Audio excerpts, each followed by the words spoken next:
So I'm a male nurse at a large hospital in San Francisco. I work in the ER, and as is custom Thanksgiving night, it was very busy. Now my wife is also a nurse for the same hospital. She works in labor and delivery. Between babies being born left and right, and the people coming into the ER, we hadn't had a chance to take a break together, as we tried to do every shift. So when she called, I figured it was to say she wanted to meet up for a bite to eat in the cafeteria. When I answered, I heard in the background a male voice screaming profanities, and my wife, who is fluent in Spanish, trying to calm this guy down. She told me their pager wasn't working and they needed security stats. I quickly hung up, called for security, told my fellow nurses what was going on, and ran for labor and delivery, worried sick about my wife, when I ran almost square smack dab into this visibly angry man. He wasn't huge, but bro definitely worked out and not at the gym. He was covered in prison tattoos, and he was obviously a banger. I work out regularly, but I knew this guy could kick my ass. He looked at me, gave me this sick grin, and started heading towards me, sprouting off in Spanish. I don't speak fluent Spanish, but what I could understand scared the living shit out of me. I'm backing up as fast as I can. I start buzzing the door to the ER frantically for them to let me in. This guy is literally a foot away from me and the door opens and I'm pulled into safety by a doctor. Gangbanger punches the door a few times and makes a dragging sign across his throat, while grinning at us both. Next thing I know, the police rush into the corridor he's in, and it takes 2 security officers and 2 cops to subdue this dude. I finally make it to my wife, who thankfully was shaken up but unhurt. She explained to me what happened. A young girl, only 14, came in with a high fever, vomiting, and a distended belly. The banger claimed he was her brother, and they needed to cut her open to get her baby. They did an ultrasound, and to their horror, they realized she wasn't pregnant. She had bags of drugs in her stomach. It's very common for drug mules to bring over young women from Mexico carrying drugs that way. Homeboy freaked out when they informed him his sister needed emergency surgery. And no, he wasn't getting his drugs. Thankfully, the girl survived, but the sad thing is she will most likely be deported once she recovers.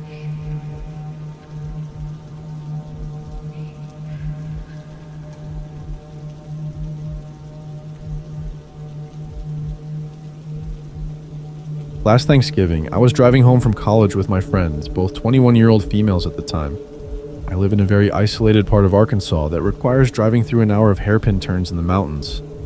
There are lots of blind turns, and the whole time you're driving on the edge of huge drop-offs with no barriers. I'm usually pretty confident driving through the mountains, but we were in my friend's car, so I was going slower than usual, driving about 5 over the speed limit. Almost as soon as we started the roughest part of the drive, another car was tailgating us pretty close. This was stressing me out, and as soon as I saw somewhere I could pull over, I did. I pulled into a church parking lot, and my friend offered to drive the rest of the way, but I declined as it was completely dark and she had never driven this route before. We get back on our way, and a few minutes later I have to come to a screeching halt, as there's a car stopped in the middle of the road. It wasn't on the shoulder at all. It just stopped dead in the middle of the road. My friend is saying that they must have broken down but can't call a tow because there's no service in this area. I immediately have a bad feeling and lock the doors. I tell my friend to stay in the car no matter what. She is starting to get scared at this point and points out that she thinks it was the car that was following us. I can't tell, but I am very scared at this point. It's parked right before a hairpin turn, so I can't pass it. My friend starts frantically telling me to go ahead and pass it, but I don't want to get hit by a Mack truck or fall off the mountain. I honk my horn. Nothing happens. There is no chance of calling for help as there is no cell service. We wait there for a while doing nothing. My friend is crying and freaking out, but I'm too scared to try to pass them. I honk a couple times, and eventually a guy gets out of the car, comes around back, and leans against his car just staring at us.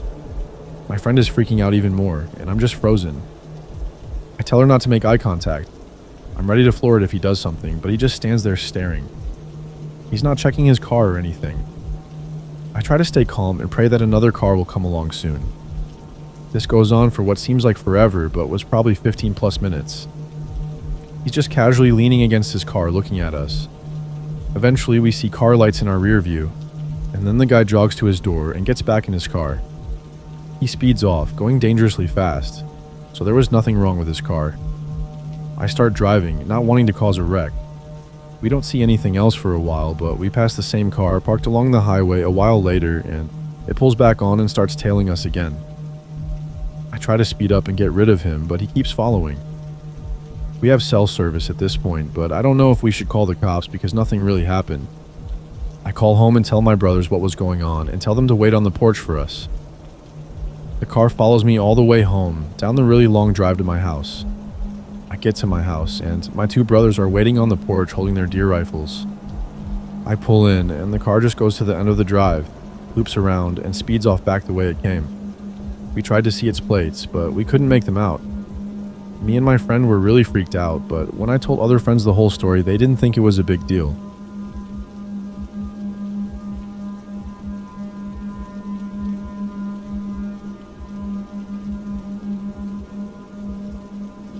So the story starts in 2006, back when MySpace was very popular. My little sister was very active on the site, remaking her profile, adding, and chatting with random people daily. She started telling her friends she has a boyfriend named Marcus in Atlanta, and when his family comes to visit other family members, they would meet up. We lived in a small suburb outside of Chicago called Sauk Village. I scolded her about telling random people where we live and how dangerous it was. She stated she only told him what town it was, not like he could immediately find her. They continued speaking via MySpace and eventually texted into 2007 when Marcus informed her he and his family would be in Chicago and that they should definitely meet up to hang. She agreed, but never spoke a word about it to anyone. The Friday spring break was set to start. I made it in the house after school and started my chores. It was weird because she would usually get home at the same time as me, as high school let out at 2:45 and she got out at 3:15. By 5 p.m., I noticed she still had not come home. I went searching for her, leaving the back door unlocked just in case she popped up while I was gone. I went to her friend's house, who stayed 2 blocks away, and they said, the last time we saw her was when school let out and we were walking down the trail. I checked with other friends, and they all confirmed they had not seen her. I got that weird feeling like static running from my ears to my feet, so I jumped the back gate and ran into my back door. I continued calling my sister's phone and family members, then I heard the computer ping. I noticed she was still logged into MySpace, so I read her messages, thinking maybe there would be a clue there. The first few messages were her friends telling her I was looking for her, and she needed to get home before she got in trouble, but the fourth down was Marcus. The message read, "Baby, I'm on your block. I just saw you jump that fence. Why are you hiding from me?" I was shook. What did he mean? He saw her jump a fence, so I read through their thread, and to my horror, I realized that she had sent him pictures with the both of us in them, and never clarified which one she was. Our mother didn't allow her to post pictures of herself on her profile, so it was very easy to assume she was whomever you wanted her to be. While I was reading through the thread, I heard a car door slam, 2 male voices approaching my front door, and then I heard beating on my window. I go to my window since it's light taps, and I can hear my sister's voice urging me to open the window. I open the window. She slides in and turns off the light, pulling my hand into the closet with her. She said Marcus is not 13 like he said. He is old, like at least 31. He saw me and asked where my sister was, so I've been avoiding the house. I scolded her and said she should have come home first.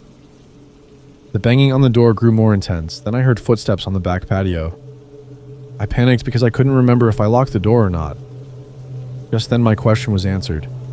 I took out my phone and called the police. After I whispered the address to the dispatcher, I heard a voice say, "Baby, where are you?" With a sinister laugh to follow. A crack of light shone through the closet, which meant he was in my room. Tears started streaming down my sister's face. Then the person in the car started beeping the horn crazy. He ran out of the house, and I heard tires peel off. Too scared to move, I put the phone back in my ear, and the operator said, "The police are outside." I refused to move. Actually, my legs refused to move. The police came downstairs and said, "Ladies, it's okay to come out now, the house is all clear." We ran out to jump on the officer. We printed all of the messages and gave her login info to the investigators. The person left fingerprints on the door and wall, so they had fingerprints. We didn't hear too much after that. Fast forward to 2018. I'm on Facebook and I posted a transformation picture of my sis and me in a group. Then I went to work. When I got off, I had a message from someone named Marcus saying, "You got away once, but I will get you next time." I immediately put a request in to delete my profile.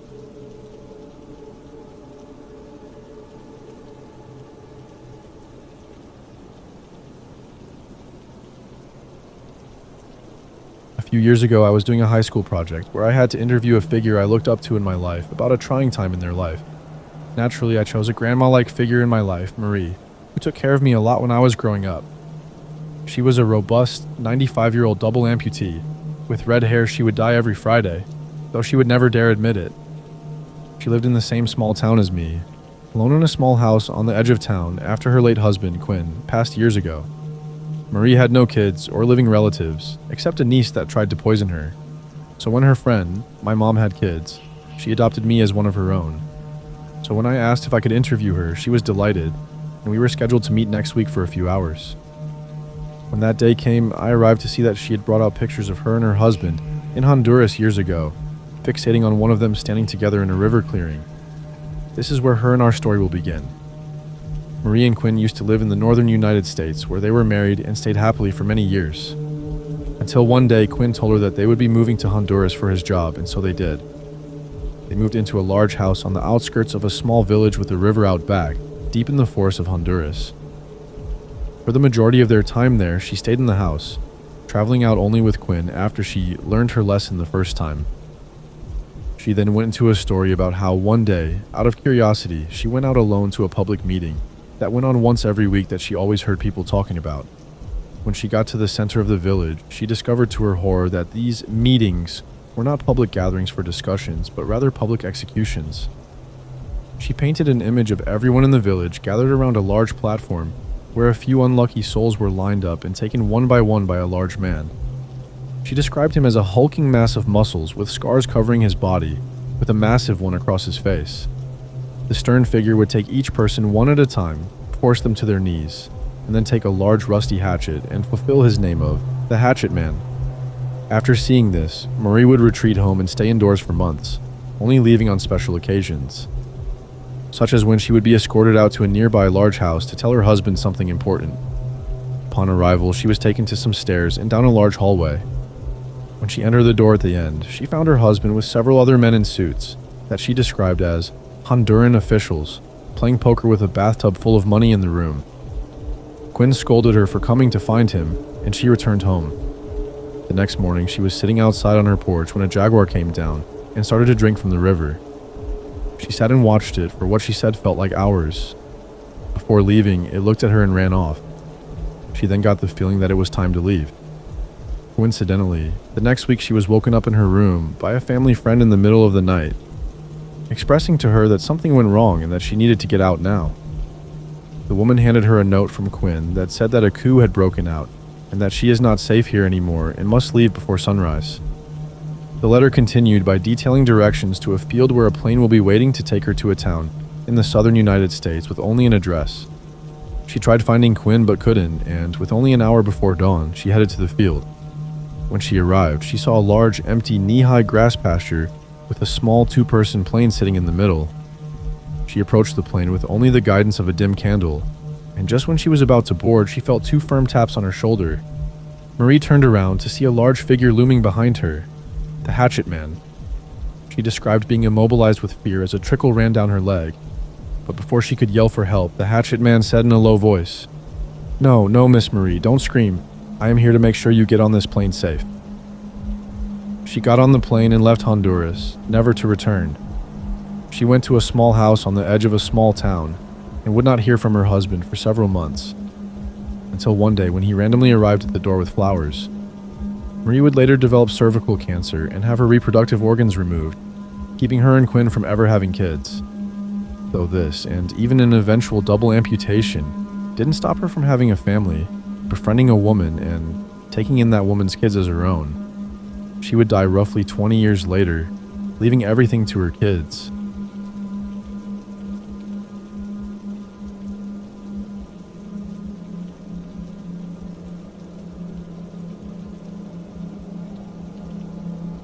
When I was 15 years old, I lived in a rural area about 20 minutes outside of the actual town I called home. I was home from school alone one day, and a white car pulled up in front of our mailbox and stopped. I was upstairs in my room and saw from the window, but could not see who was in the car. Whoever it was sat there for several minutes without getting out of the vehicle, long enough to weird me out, and then drove away. We weren't super close in distance to our neighbors, but we weren't miles and miles apart, and I remembered that one neighbor a bit down was selling their house. I chalked it up to a potential buyer having the wrong address, or simply checking out the neighborhood, and thought nothing else of it. Fast forward about a week or so, it was a Friday night, and I had gone downtown to see the premiere of a movie with my boyfriend at the time. And I had begged my parents consistently for weeks to push back my curfew so I could see this movie, since it wouldn't be over until after 1 a.m. and it took 20 minutes to get home from town. They were reluctant, but finally agreed. When the movie was over, my boyfriend Jason and I walked slowly to the truck. It was a well-lit and relatively safe area, so we stood around in the parking deck, trying to push curfew for as long as possible. There weren't many vehicles at that time of night, but I realized suddenly that I recognized the one parked straight across from us. The same white car that had been at my house a week earlier. The car was running, and there was a man, maybe mid-30s, sitting alone inside. I could have passed this all off as a coincidence, except as I continued to look at him, he turned his bright lights on us and spun out of the parking deck after almost running into Jason's truck. I obviously had a horrible feeling about this and asked Jason to take me home immediately. As we pulled out of the garage, we saw the car parked across the street from the movie theater. All the lights off. A man still inside. But he didn't follow us, so we just went home a little shaken. I had no idea at that moment. This was the start of 3 long and torturous years of being stalked by this man. A couple months after the parking deck situation, the encounters became more frequent and weirder, and I hated being anywhere alone at any time. I never knew when and where I would see him or how much time would pass between encounters. It became clear that he was watching me all the time by this point because he only made himself known when I was alone or with my boyfriend. Never my parents or even other friends. I became terrified, for some stupid reason, that none of my friends would believe me if I told them, so I kept it between Jason and my family. Until one day, my friend Rachel, who lived maybe 5 miles away from me, started telling me about this creepy man who showed up at her house over the weekend. Rachel's dad works Saturdays, so she was home alone with another friend of ours, Megan. Everything was normal until around dusk, when they began to smell cigarette smoke. My heart instantly began racing because, by this time, this was becoming an everyday occurrence for me. I was smelling cigarette smoke, finding cigarette butts around my house, even though none of my family smoked, and could never trace the source. I had a nagging feeling, of course, that it was connected to my stalker but hadn't confirmed. So as Rachel and Megan were looking for the source of the smoke, Rachel realized she had left a window in a back room open and the smoke was coming in from the back porch. Seeing that there was a strange man on her porch, she quickly goes to close and lock the window, and in her words, he turns around with dead eyes and looks straight through her like she wasn't really there. Megan immediately called the police, but Rachel continued to stand there in a little bit of shock as he smirked at her and stared until his cigarette was done. He then got up and calmly walked away. The police came but found no trace of him except for cigarette butts on the porch, and scattered around the backyard, indicating he had been there for quite some time. I immediately began to describe the creep to Rachel, and it was the same man. She hadn't seen or heard the white car at all, and they guessed that he had parked down the road and walked down Rachel's almost mile-long driveway or through the woods a bit. As time went on, my stories were well documented with the police department, but they had never even seen the guy. He was so good at getting away. I have to give them credit because they never doubted the truth in my stories and always showed up quickly. Even as it was becoming apparent that this guy knew what he was doing and wasn't planning to be caught anytime soon. We also began to suspect he had a police scanner in his car. One night in particular, almost 2 years after the Rachel incident, Jason and I were coming home a little early from a date. My parents had gone out as well that night, and we had a strict rule that we couldn't be home alone with no adults. So Jason and I began to talk in the driveway since my dad had called and they were only about 10 minutes away. We were too scared, given the circumstances, to get out of the truck. And we kept our eyes peeled for the creep, but we figured 10 minutes wasn't all that long. Sure as the world. Not even a minute later, we saw headlights turned on in the bushes across the street from my driveway. This freak had backed his car into the bushes and waited for us to come home. Jason immediately got on the phone with the cops, and I called my dad, who was literally flying home at this point, as the man revved up his engine and flashed his lights. He then proceeded to get out of his car and walk toward Jason's truck. I will never forget, he was so slow, methodical, and emotionless. It felt like I was living out a serial killer movie. I was sobbing. We had the doors locked, of course, as the man walked up to the passenger side, where I was sitting and stood only a couple feet away from my window, staring at me. He never made a move for the door. He simply stood completely still and stared. He held eye contact with me with his eyes like black holes. Jason was a baseball player and had been keeping a bat in the back seat exactly for a moment like this. He pulled me toward him and away from the window and grabbed the bat. But this man didn't even flinch. He switched his gaze to the bat for a few seconds. smiled this huge and disgusting grin, walked back to his car and drove away. It seemed like 40 minutes passed, but it couldn't have been more than 5 because the man was gone for a couple minutes before my dad came into our driveway doing like 80 miles per hour. The cops never caught up to him. There were many more stories of torture, such as leaving dead animals outside of our front door and shining flashlights into our windows in the middle of the night. But nothing anyone did could trip this guy up. My family had tried everything. My older brother had even desperately tried to chase the guy through the woods behind our house one night and lost him. The police wanted to help, but they only had my stories and the corroboration of my boyfriend, Rachel's encounter, and one kind of vague sighting of the car in town. I didn't even have a name for anyone to file a restraining order against. Not that it would have done me any good. And maybe the creepiest part of all of this, in 3 whole years, he never spoke a single word. Then one day, just as quickly as he showed up, every single trace of him completely disappeared. Just like that. I never knew if he died, was arrested for some other crime, or just lost interest, even though that seemed highly unlikely. I just simply never saw him again, and it has now been 10 years. Creeps come in all shapes and forms, and many times do not look like what you see in the movies.